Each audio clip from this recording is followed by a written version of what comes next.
In the midst of escalating tensions over Ukraine, Russian President Vladimir Putin has stated that Moscow doesn't desire a conflict in Europe, but has asked the problem of Kyiv's connection with NATO be settled completely and soon.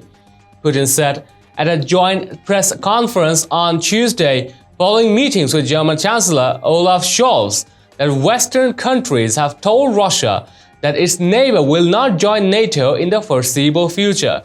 However, he cautioned that this was not an adequate promise. Putin told reporters in Moscow, "We need to resolve this question now. We hope very much our concern will be heard by our partners and taken seriously."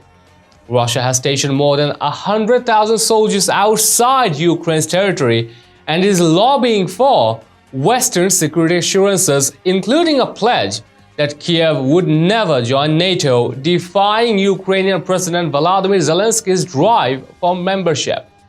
The US and NATO have officially dismissed Russia's primary security requests, including a request for NATO to suspend all military reaction in Eastern Europe, but have issued counter-proposals to Moscow.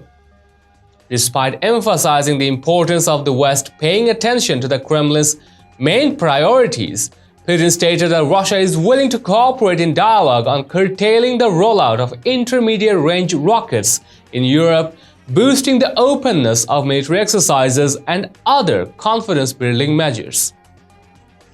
His words come after Russia's defense ministry announced a professional withdrawal of its soldiers from areas near Ukraine following the conclusion of military training.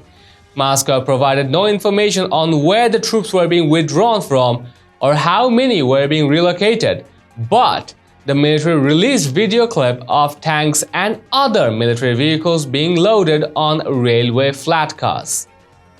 Scholz praised the news of a withdrawal as a positive signal, adding that diplomatic efforts to settle the problem were far from over. He said, "For us Germans, but also Europeans, sustainable security can only be reached with Russia. Therefore, it should be possible to find a solution.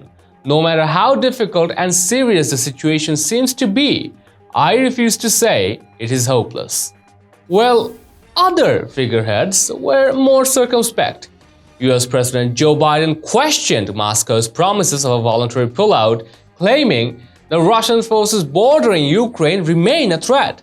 British Prime Minister Boris Johnson has also stated that it is still not encouraging, and Ukraine has stated that the alleged pullout must be seen to be trusted.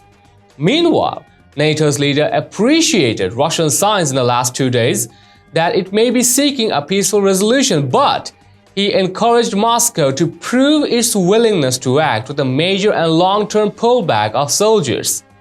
A lot of buts, huh? He went on to say that Russia has previously sent military assets into places and then pulled back, and leaving military equipment on site, allowing forces to reassemble. There are signs from Moscow that diplomacy should continue. This gives grounds for cautious optimism. But so far, we haven't seen any sign of de-escalation on the ground from the Russian side. Well, that's what Secretary General Jens Stoltenberg told reporters in Brussels. Earlier, Russia's lower house of parliament agreed to request that Putin recognize 2 Russian-backed separatist areas in eastern Ukraine as autonomous, leading the European Union to caution Moscow not to go forward with the request. Recognizing the self-proclaimed Donetsk and Luhansk People's Republics might derail the Minsk peace process in the Donbas area, where a battle involving government troops and Moscow-backed insurgents has claimed 15,000 lives since 2014.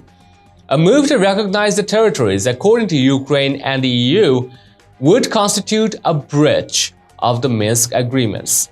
Putin refused to respond on how he intends to proceed with the petition. He stated that while Russians sympathized with the citizens of the Donbas region, he wished for the region's issues to be handled through the Minsk agreements. Well, we'd like to know your thoughts and responses. Share them in the comments down below. And also share this news and show us support. through subscribing to our channel. Stay tuned for the real stuff on Next News Hour.